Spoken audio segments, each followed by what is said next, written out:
నమస్కారం ఘంటారావానికి స్వాగతం. ముందుగా ప్రధాన అంశాలు. రామ్నాథ్ కోవింద్ ను పేదల ప్రతినిధిగా అభివర్ణించిన మోదీ ఏకగ్రీవానికి సహకరించాలని విపక్షాలకు వినతి.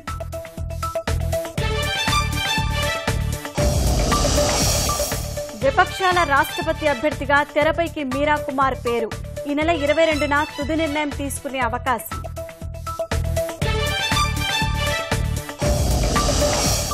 మమతా బెనర్జీతో ఫోన్లో మాట్లాడిన చంద్రబాబు ఎన్డీఏ అభ్యర్థికి మద్దతివ్వాలని విన్నపం.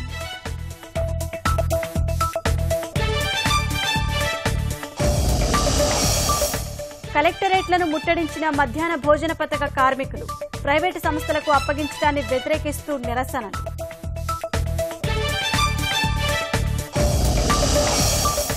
జిల్లా ప్రధానాసుపత్రిలో సూపర్ స్పెషాలిటీ సేవలు త్వరలో 828 వైద్య పోస్టుల భర్తీ చేపడతామన్న మంత్రి కామినేని.